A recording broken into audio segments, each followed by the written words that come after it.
News Talk 610 AM and 102.1 FM. KVNU. KVNU News Time is 4:03. I'm Bill Walter with this news update brought to you by U&I Furniture. A 42-year-old Trenton man has been arrested following Monday's bank robbery in Logan, according to law enforcement. Joseph Edward Allen was booked into the Cache County Jail after being found with approximately $2,000 in cash.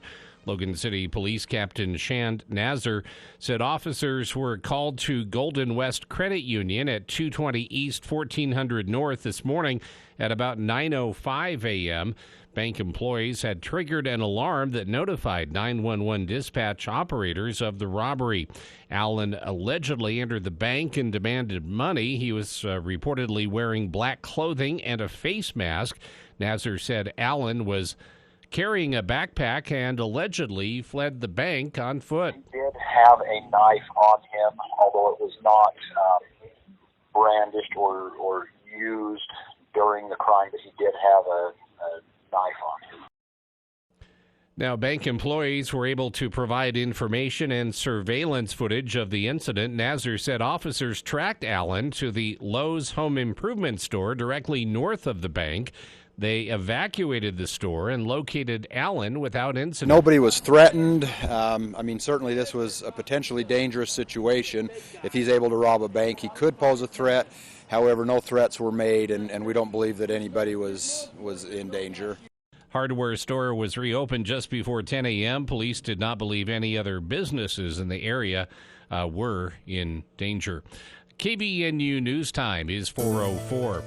KVNU weather for tonight, widespread haze. Other than that, mostly clear skies tonight. Some patchy fog developing late night, early morning hours. Low around 24. Hazy conditions tomorrow, otherwise sunshine, and the high temperature in the low 40s, around 43. About the same 43, 44 on Wednesday. Continued hazy. 42 has been our high today. It's 40 right now at KVNU. If you have that stuffy winter smell, give John at the Duct Hunter a call. Your air ducts could be holding on to dust and other surprises. Call 435-770-4813. Oh, everybody needs a favorite chair to sit on. U&I Furniture has a big selection and sells so many chairs. Chairs for the living room, chairs to recline in, chairs for the dining room, lift chairs, occasional chairs, dining chairs, all kinds of chairs. And they even picked up more chairs with their last Furniture Market truckload, along with bedroom and dining sets, office furniture, TV consoles, even some with built-in fireplaces. So many good deals right now at U&I Furniture, and your tax return is coming soon. Use it on new furniture at the place where there's always a better buy. U&I Furniture, downtown Logan. KVNU News Time is 4:06. Officials released the identity of the man who was killed in Friday's two-vehicle crash in Richmond, along with the other driver. The accident occurred at 6:37 a.m.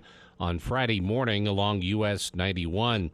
Utah Highway Patrol Sergeant Cade Brenchley said Miles D. Byers was driving a Ford Taurus southbound along the highway when he rear-ended a trailer that was being pulled by a southbound truck. The 34-year-old Franklin, Idaho man was not wearing a seatbelt and sustained critical head and internal injuries. The driver of the truck, Ryan Merrill, was traveling in the inside lane after having just turned on to US 91 at 9800 North near North Cache Middle School. The 43-year-old Benson man told troopers he had just made a wide turn onto the highway and was beginning to merge into the outside lane when he was struck from behind by the Taurus. Paramedics arrived on scene and began treating Byers. He was transported by ambulance to Logan Regional Hospital but died while en route. Troopers are looking at whether Byers was speeding or may have been distracted and didn't see the truck. There were no other occupants in either the Taurus or the truck. No other vehicles were involved. Brenchley said the farm truck was going around 15 miles per hour with its emergency lights flashing when the crash occurred. It was still dark at the time, but the roads were clear. According to his Facebook page, Byers was born in Bountiful and attended Utah State University. He leaves behind a wife and 2 children. Funeral services are still being arranged. And Utah State men's basketball was ranked number 17 in both the AP and coaches poll as of early this afternoon. Utah State is the highest-ranked Mountain West team in the AP poll. New Mexico is ranked 19th. This is the fourth straight week the Aggies have been ranked in both polls. USU was previously ranked number 18 on the 22nd, number 16 on January 15th, and number 20 January 8th in the AP poll, while it was number 20 on the 22nd, number 17 on January 15th, and number 23 on January 8th in the coaches poll. Utah State getting ready to host San Jose State, 7 o'clock in the D. Glenn Smith Spectrum. We'll be on the air with Al with Aggie Game Day at straight up 6 o'clock. That's tomorrow night on KBNU. KBNU News Time is 4:09. For more details on these and other stories, visit CashValleyDaily.com. Don't miss KVNU Aggie Game Day on 102 FM 610 AM and at KVNUTalk.com. Wow, Dave, what's the matter?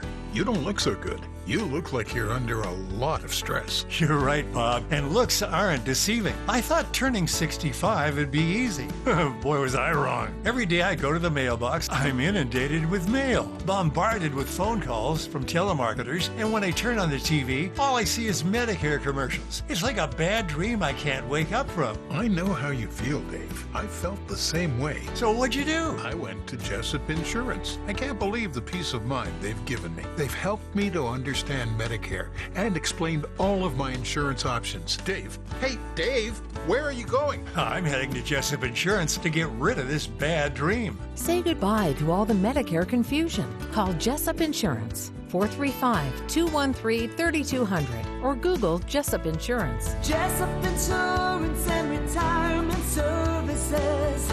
Let us guide you.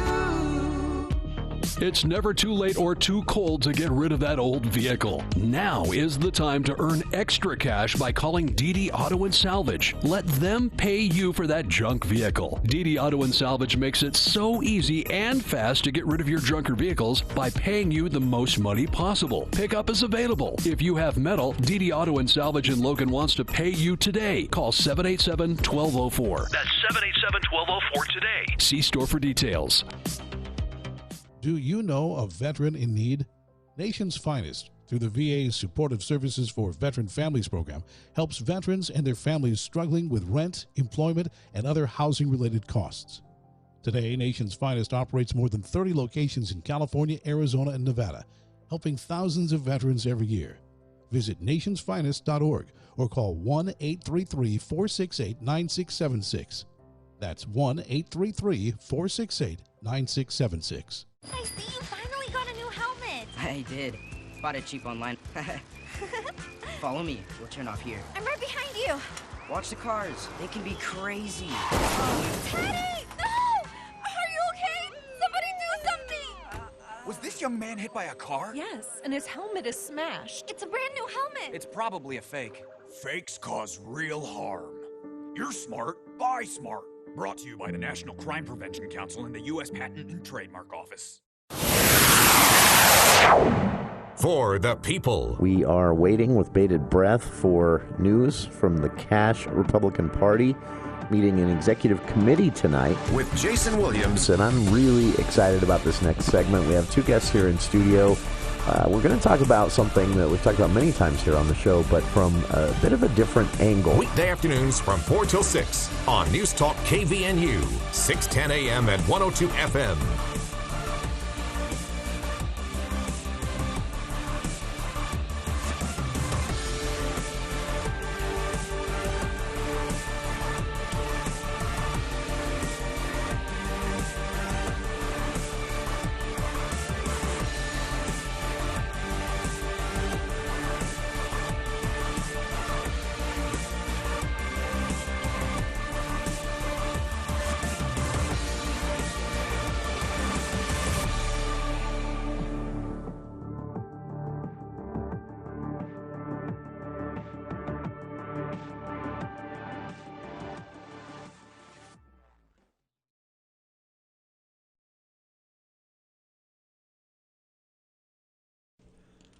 Welcome to KVNU's For the People.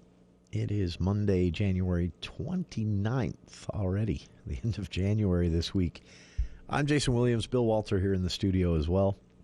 Thank you for joining us. Quite a bit going on. The celebration, the 20th anniversary of Napoleon Dynamite's premiere at the Library Theater in Park City during the Sundance Film Festival way, way back in 2004 was how the film festival closed out this year with a screening yesterday.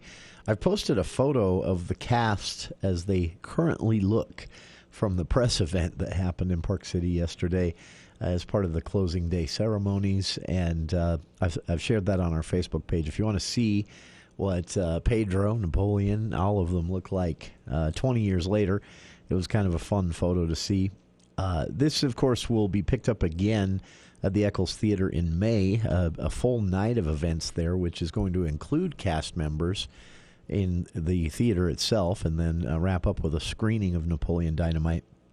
That is happening in May. Tickets still available for that at casharts.org for that night at the Eccles Theater. But it was a fun way to close out. The closing ceremonies for Sundance can be a little stuffy sometimes. I mean, this is an independent cinema, low-budget film, art house-style movie film festival, and they can get a bit full of themselves. So it was really fun to see them wrap everything up with Napoleon Dynamite, of all things, yesterday. So I've linked to some of that video on our Facebook page as well if you'd like to see the full presentation, the remarks by cast members, what it meant.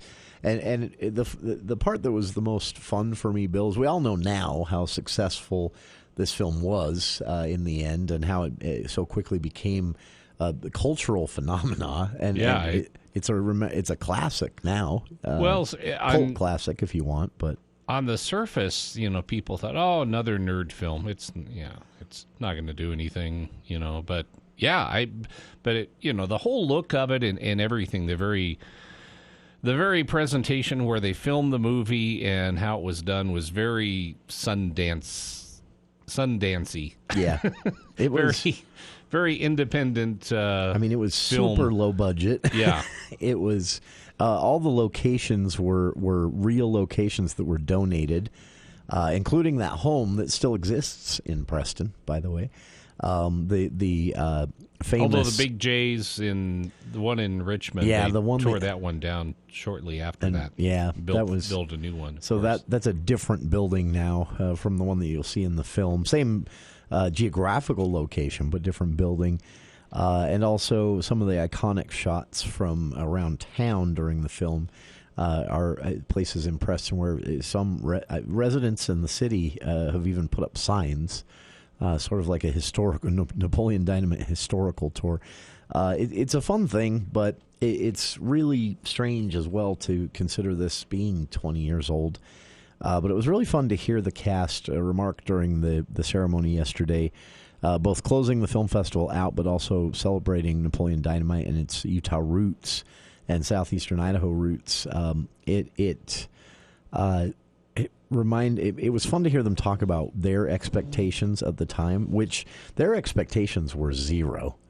They thought they had an idea this film would probably be a hit at Sundance, be a crowd pleaser, because they knew it would get some yucks, and they knew that it would be an audience favorite at least. And there's always one or two of those at Sundance every year.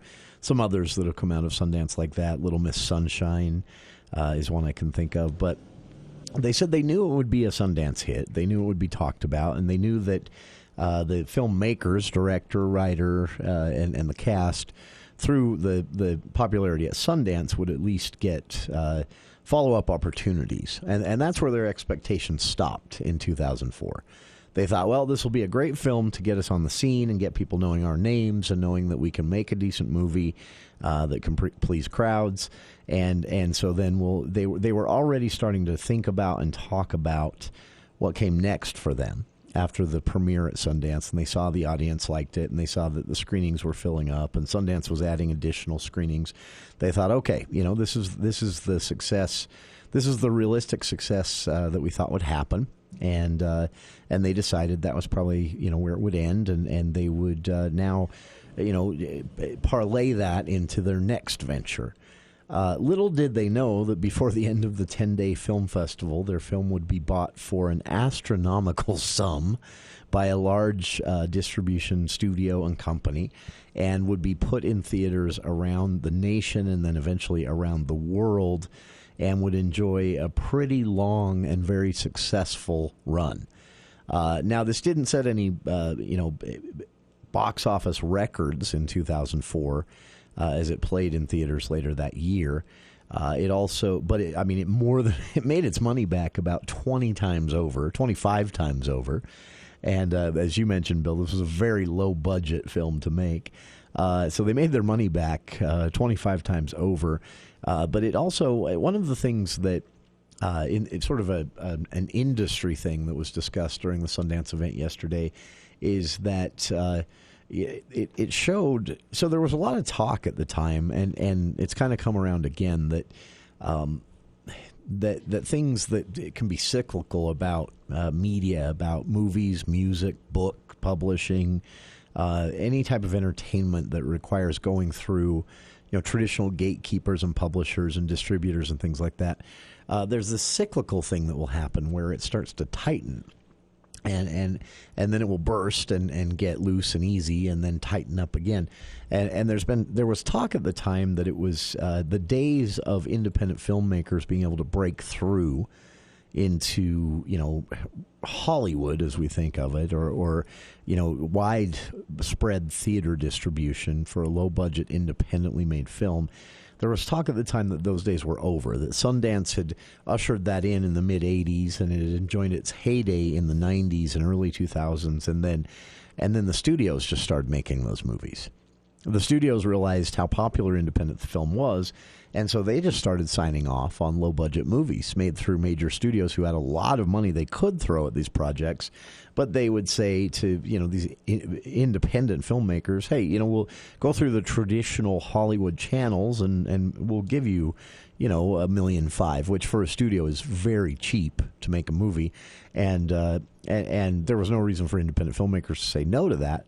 And so there was talk at the time that the studios had kind of absorbed independent filmmaking, and that we wouldn't see these really creative ideas coming out anymore because the studios had sucked up all the energy in that world too, and we're still getting to red or green light every project.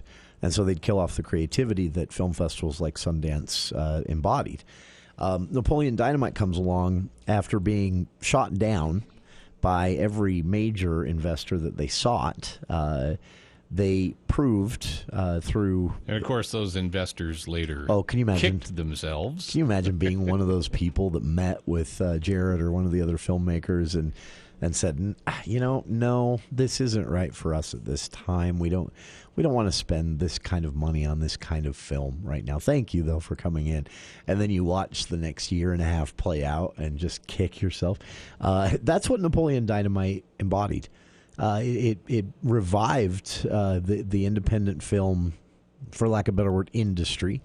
And it showed that festivals like Sundance and Banff and TAMF and all those in Canada and the big one in France, and it showed that they still actually work kind of outside of these traditional routes and gatekeepers, and provide an avenue for someone with a really creative idea that for some reason or other is just not landing with studio executives and well-moneyed investors and things like that.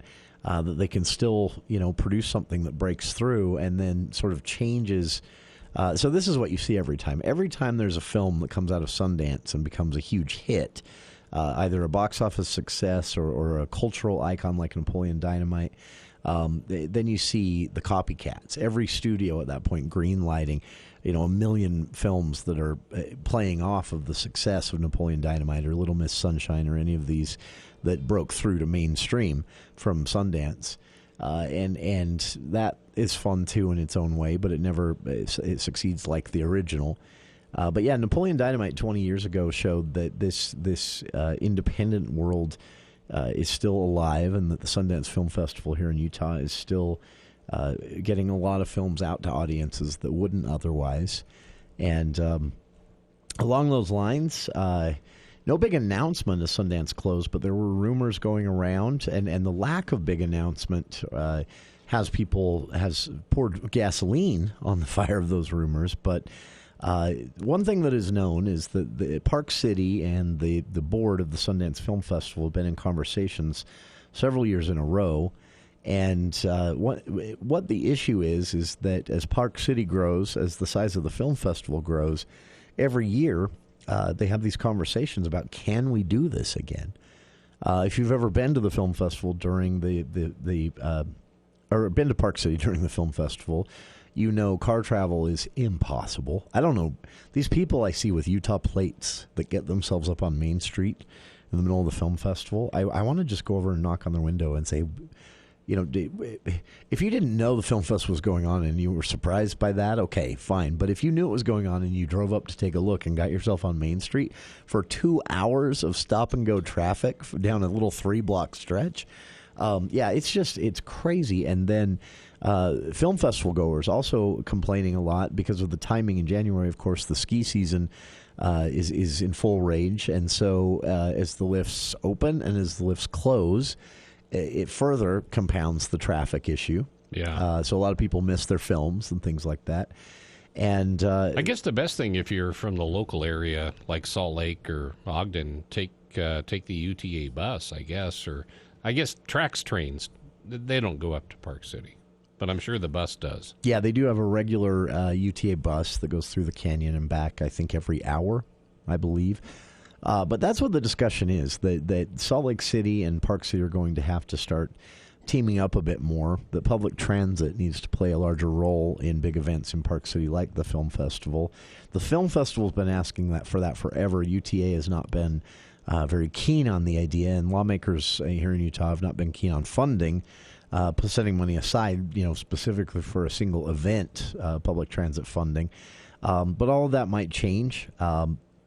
But the one thing that is really kind of coming to a head, as I understand it, is that Park City, though they recognize the film festival is huge for their economy. In fact, Park City Council member quoted in this Deseret News story about this today, saying, they're not sure where they would be without Sundance and a handful of other events that, according to data from the Chamber of Commerce, Summit County Chamber of Commerce, this would be hundreds of millions of dollars from their economy, each and every economic activity loss, basically each and every year, translated to, they believe that the Sundance Film Festival alone supports about 1,600 jobs during the 10 days of the film festival, but they believe there are about 800 jobs in Summit County year-round, full-time work, that would be lost if you lost the film festival.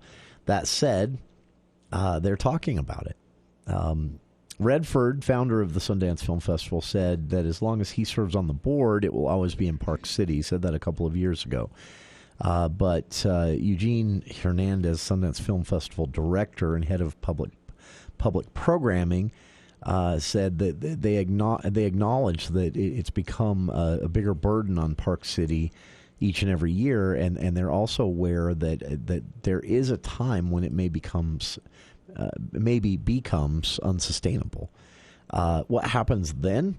Well, the film festival has looked around other parts of Utah, but Vincent said, if it ever does leave Park City, it will also be leaving Utah, most likely. Other locations they've looked at, areas of Colorado, and believe it or not, Nevada. For a film festival of this size. But it's still, they probably wouldn't call it Sundance still, I wouldn't imagine. I don't know. I feel like a move would be the end of the film festival. It's so tied to Park City and Utah and that Sundance Film Festival name and brand.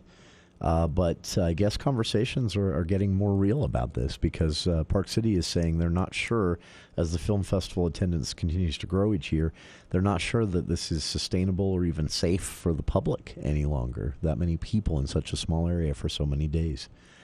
So how many years has it been again? 1984 was the first year. 40th year. Yeah. Wow.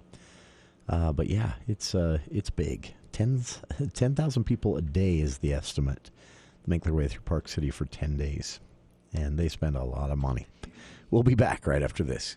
Owning a business may be stressful, but insuring it doesn't have to be. This is Matt Robbins with Quality First Insurance. Our experienced agents have been in the industry for many years and understand the challenges you face. As an independent agency, we have access to multiple carriers, like Auto Owners Insurance, to ensure you get the policy that's right for your company. Let's give your business insurance a fresh look. Call us today, 435-752-0101.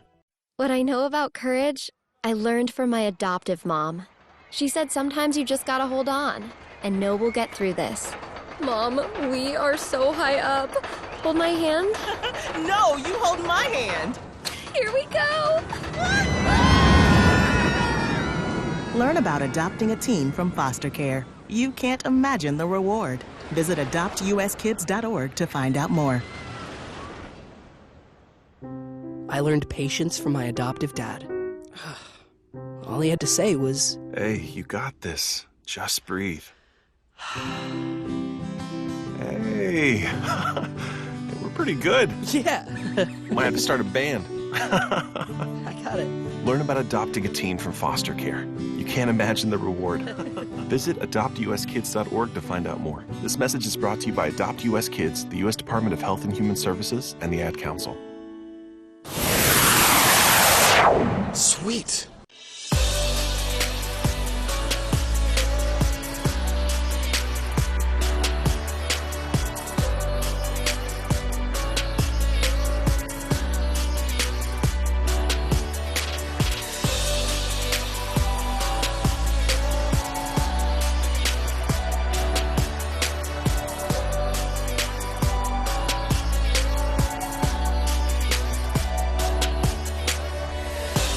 Welcome back to KVN News for the People. By the way, that's not my stomach that's making that noise in the background. Oh, we should address that.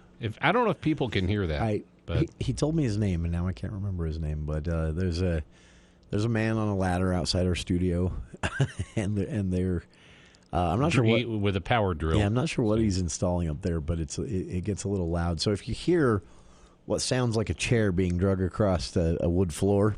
Or my stomach. Yeah, it's not Bill's stomach. It's not your speakers or something wrong with your car. If you're driving, it's actual construction happening here. Although the lock on our car makes a noise similar to that. We should address this because people should get used to strange noises during our show for the next more than normal. I would say even maybe a month or so, a month and a half.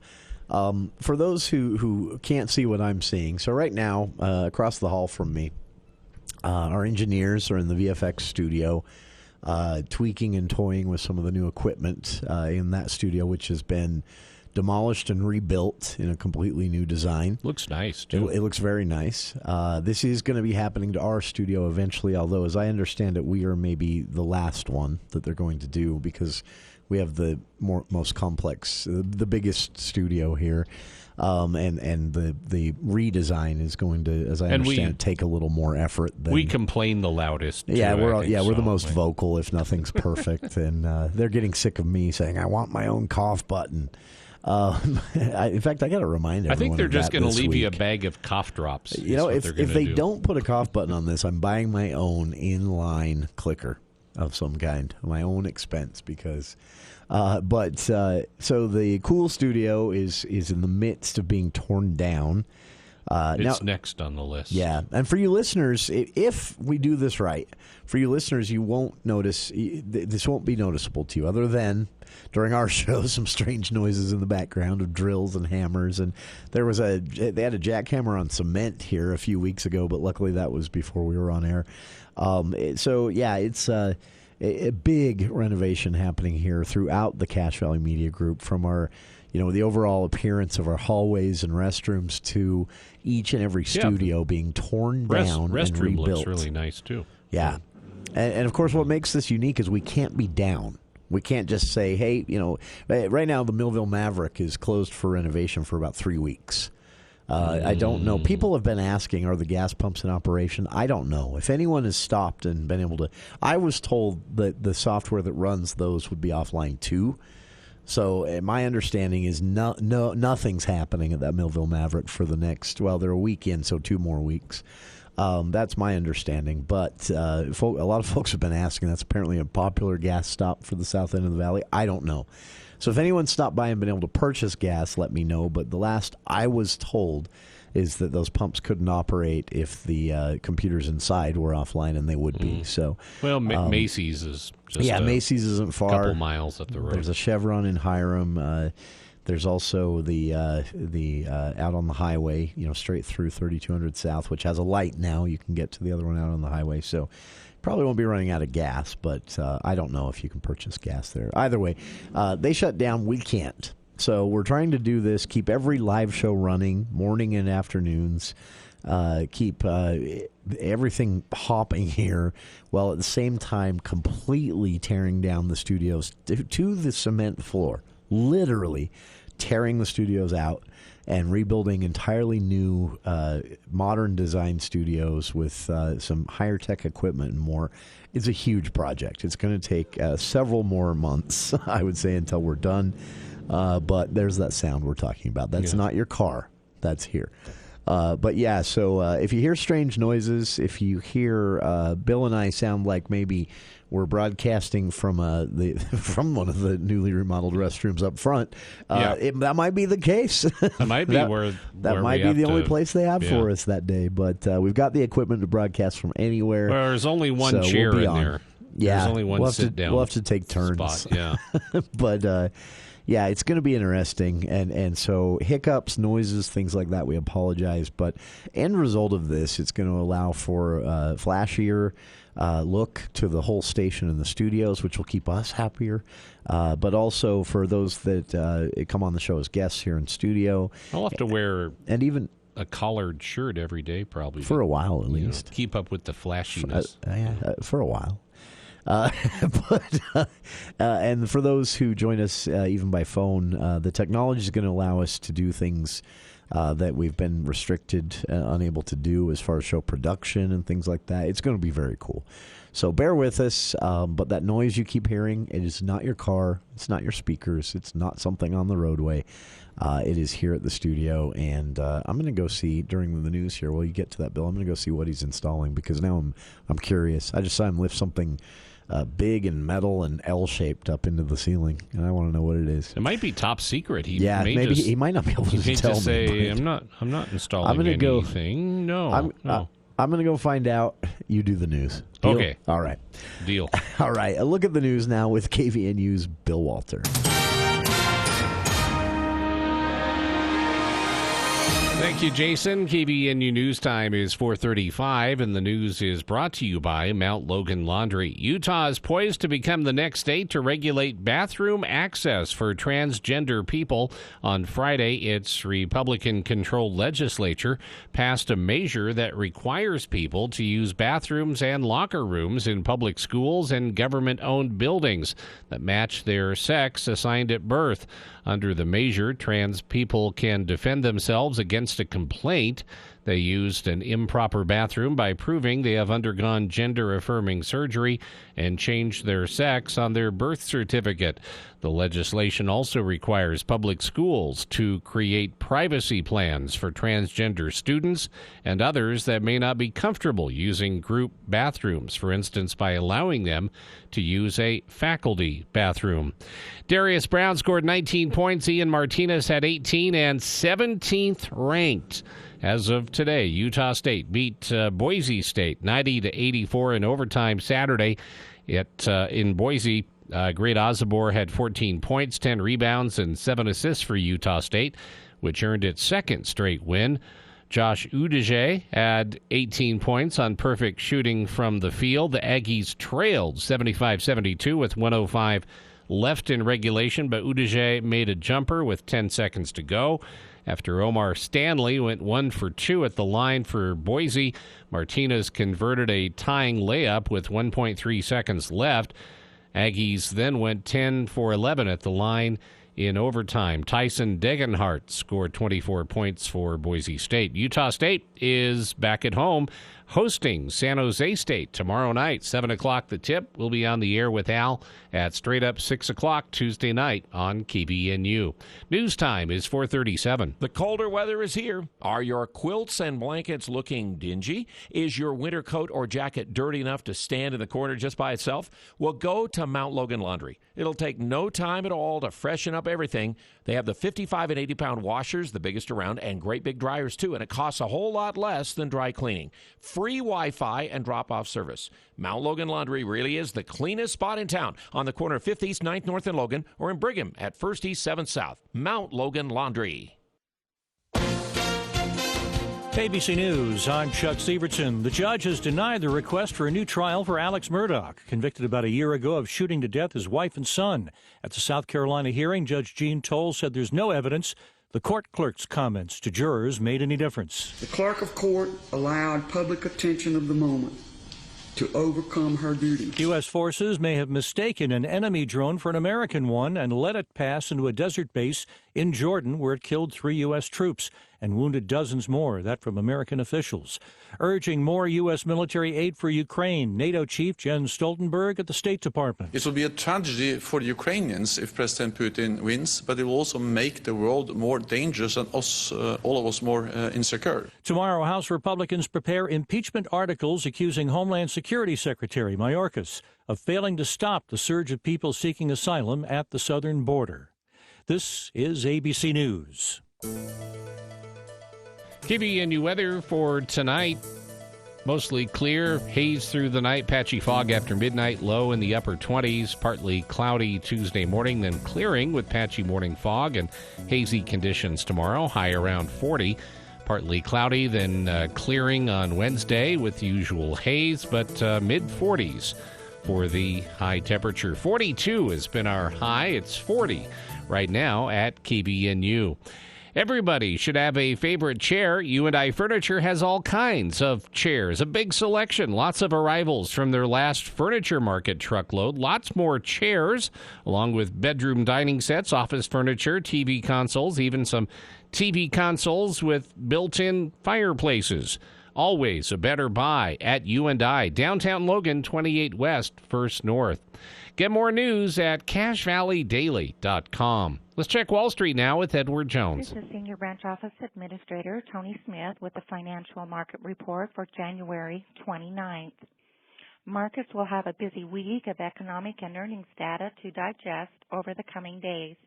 On the labor market front, tomorrow will bring JOLTS job openings where expectations are for job openings to tick lower from the prior month, while Friday will bring the non-farm payrolls report, which expectations are for non-farm payrolls to rise by a healthy 175,000, and the unemployment rate is expected to tick up to 3.8%. Wednesday will bring the FOMC meeting, where expectations are for the Fed to hold policy rates steady at 5.25% to 5.5%, with much of the focus likely to center on the Fed Chair Jerome Powell's after-meeting press conference to gauge how policymakers are thinking about future policy rate decisions. Corporate earnings will garner much of attention this week as well, with technology heavyweights Apple, Microsoft, Amazon, Alphabet, and Meta all to report, with roughly 25% of the S&P 500 having reported fourth quarter earnings thus far. Estimates are for the S&P 500 fourth quarter earnings to contract a -2% year-over-year, compared with estimates of roughly 3% growth at the end of November 2023. The Dow closed up 224 points at 38,333. NASDAQ closed up 173 points at 15,628. S&P closed up 37 points at 4,928. The price of crude oil was down $1.05 at $76.96, and the spot price of gold was up $14.40 at $2,031.70. In stocks of local interest, Apple closed down 69 cents at $191.73. Nucor was up $1.54 at $176.64. Zions Bank was up 91 cents at $44.93. Amazon up $2.14 at $161.26. Delta Airlines up 46 cents at $40.09. And Walt Disney was up $2.13 at $97.49. This has been today's financial market report for January 29th, brought to you on behalf of Edward Jones, member SIPC, and financial advisor Ted Karen. 100 plus businesses, thousands of people, free parking, Main Street access. It's the Cache Valley Media Group Home and Garden Show presented by Anderson Seed and Garden at the Eccles Ice and Events Center, March 22nd and 23rd. If you are a home and garden business, from crafts to home building or excavation to emergency preparedness, this show is for you. Google Cache Valley Home and Garden Show or call 752-1390 for details.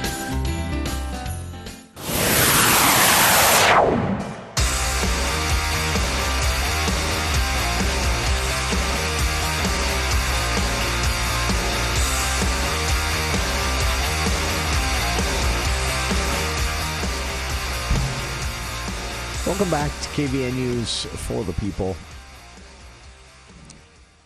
Department of Wildlife Resources seeking information on the illegal poaching of, that's a redundant, poaching is always illegal, on the poaching of 2 deer in the Porcupine Reservoir area. The first week of January is when they believe this happened. And the deer were shot multiple times with a .22 caliber firearm. Investigators estimate that the incident occurred, again, the first week of January, sometime between the first and the first weekend, when no deer hunts are obviously taking place. And they want some information regarding the killing of these deer, and of course, any information on other wildlife-related crimes. The reason is, well, first off, they have a tip line if you have any information about this or anyone that you know was in the area that first week of January. The tip line is 800-662-3337. There's also a Utah Department of Wildlife Resources law enforcement app you can download, and you can text 847-411 or just visit the DWR website. And that is, by the way, the slowest option. So if you have information, get it to them as quick as you can with texting 847-411 or calling 800-662-3337. This is nothing new for DWR. In fact, in 2023, they estimate about 1,056 wild animals were illegally killed. So it's unfortunately part of life in Utah every year. And but one of the reasons that they're really hammering this one home, now, of course, they like to investigate these things and catch someone like any arm of agency of law enforcement would. But they're especially interested in tracking down the individuals who killed these 2 deer at Porcupine Reservoir the first week of January here in Cache Valley because of the near decimation of deer populations in certain areas, including that area last spring because of the long winter. Some parts of Utah saw a 75 to 80% reduction in deer populations. Now, that's not statewide, but certain areas due to the lengthy winter, the depth of snow keeping food at bay for the deer. And so survival rates of newly born deer was very low. And survival rates of adult deer, still of breeding age, but in the older end of that spectrum, was also very low, and it was devastating. Hunters will tell you they saw it when they went out for the hunt this year. DWR will tell you when they show you the numbers or lack thereof of licenses they were able to actually put out based on deer populations, which is how they calculate the number of licenses.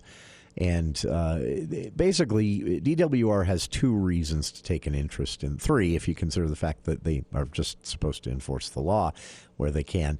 But the other 2 reasons, one is obviously there's interest in rebuilding the population, and shooting a deer with a .22 at Porcupine Reservoir in January is one of the, if you're concerned about hunting and deer populations being a thing of the future, shooting a deer in January at Porcupine Reservoir.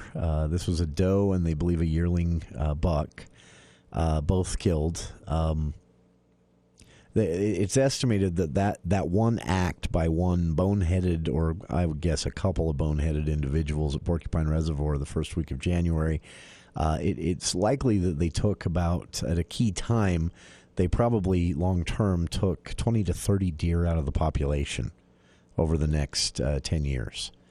So if this happens a lot, you're just further delaying the rebuilding of the population to where those who enjoy hunting during deer season and the deer hunt can get out and do it like we're used to being able to do it. It's going to take a long time already for deer populations to rebound, and DWR is doing everything they can to facilitate and speed that up after last winter, which, of course, the winter was a natural occurrence, and we don't control those things, and there's only so much we can do to help deer survive a winter of that length and snow of that depth.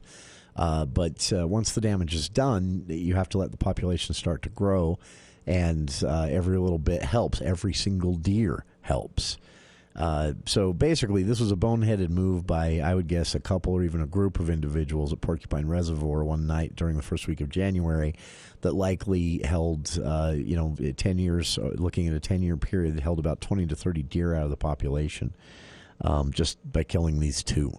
A lot of people don't think about that in numbers, but last winter was a rough one for deer.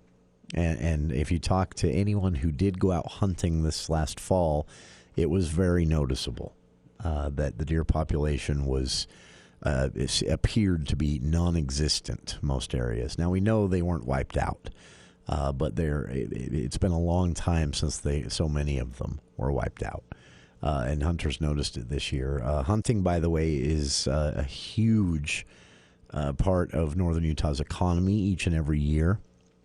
And so, to a teenage kid with a new 22 they just got from Christmas, this is just two deer they killed and left there to rot. To the deer population and wildlife management efforts, this is a huge deal.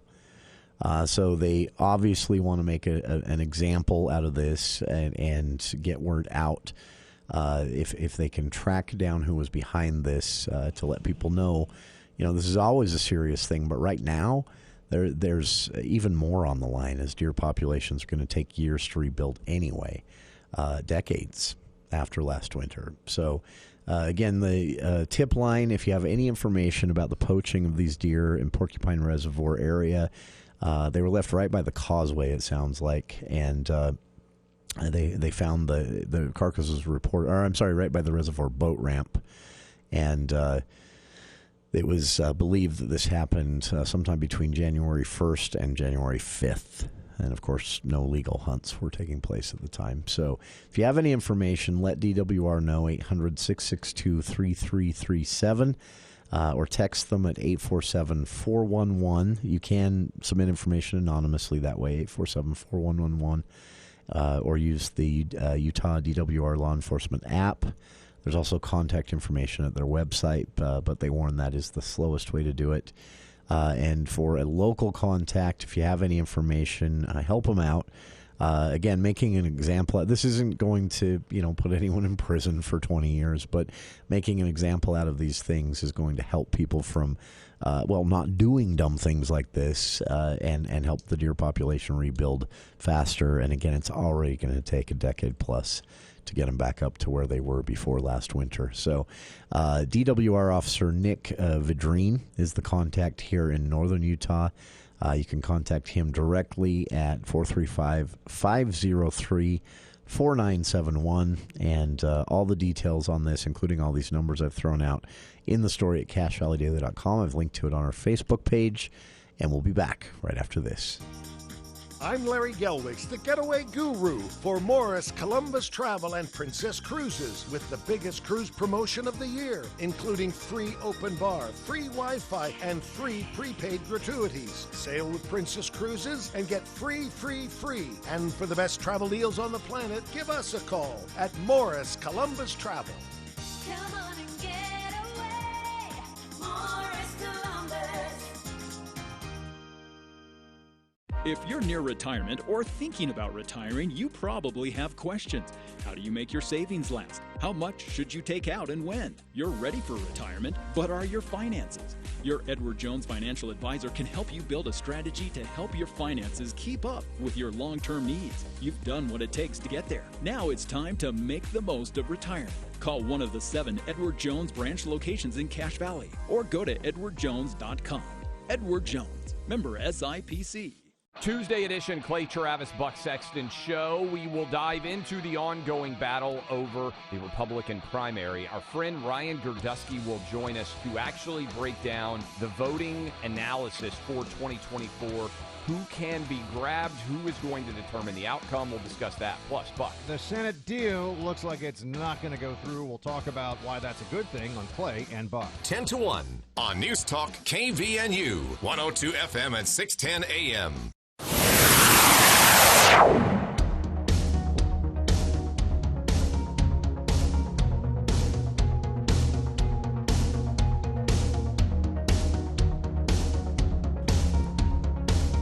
I haven't really brought this up often on the show outside of the occasional news story that had a local angle.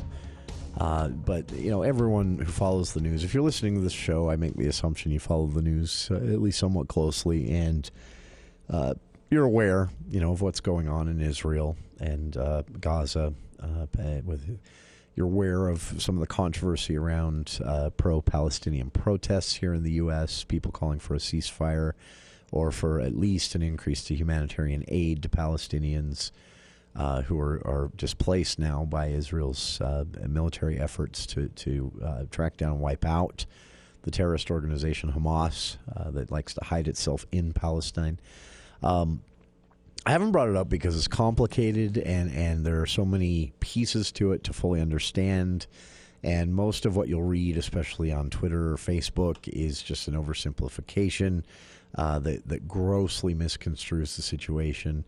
There's also, you know, a lot of history going back and forth for decades and decades between Palestine and Israel.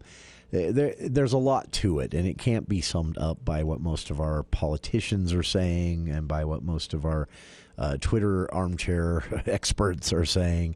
What I do know, though, is that it's heartbreaking every time I read a story like this, and I read 2 recently. I read one about a Palestinian man who was the subject of some very, very racist activity while just simply walking to a food place in Salt Lake.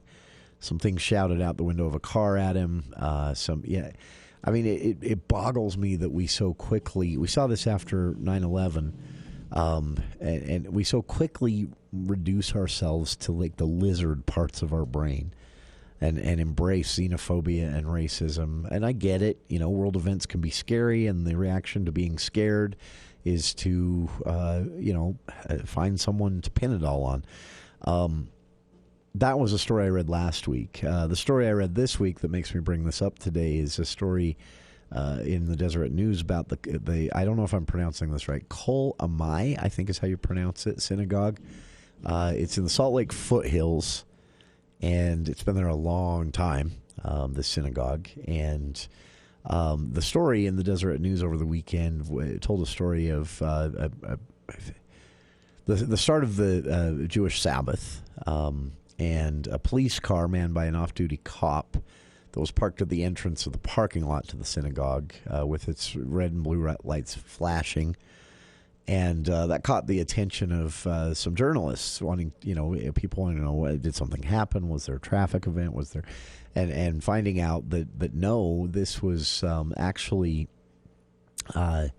So congregants of this synagogue in Salt Lake have been coming to services every time they do, coming to services with a police presence in the parking lot, and walking through a recently upgraded motion detecting floodlight system, and then having to be buzzed in at the door after having their faces recognized by someone watching a security camera. This is all since the Hamas attacks on October 7th last fall. But more recently, an anti-Semitic attack on the synagogue itself, including the breaking of some windows and folks spray painting on the side of the building some anti-Semitic messages and a couple of swastikas, and understandably it scared the congregants. It would be so great to live in a world where this stuff didn't happen, and where, it'd be great to live in a world where there weren't tragic world events to read about ever, right? It would. But at very least, you'd think we could live in a world where, when there are some tragic world events or headlines that make us nervous about things happening in the Middle East or, anywhere around the world, even here in the U.S., that our first reaction wouldn't be to find someone to hate. That would be great, right? Just unfortunate. It's a heartbreaking story of the congregants of the, again, Kol Amai, I believe is how you pronounce the synagogue in the Salt Lake foothills, and what they go through, literally, each and every time they attend services now, due to some anti-Semitic attacks on their church. Some great comments in the article as well from the rabbi and why they decided, Rabbi Samuel Spector, and why they decided to upgrade the security and conversations he's been having with the congregation after the anti-Semitic messages were scrawled on the building and windows were broken. And he tells stories of some of his congregants who have received threats. Personal threats, things screamed at them in parking lots, just like the story of the Palestinian man having something racist screamed at him as he walked to the grocery store. I don't know. We should all try to be better. Hour 2, right after this, here on KVNU Logan.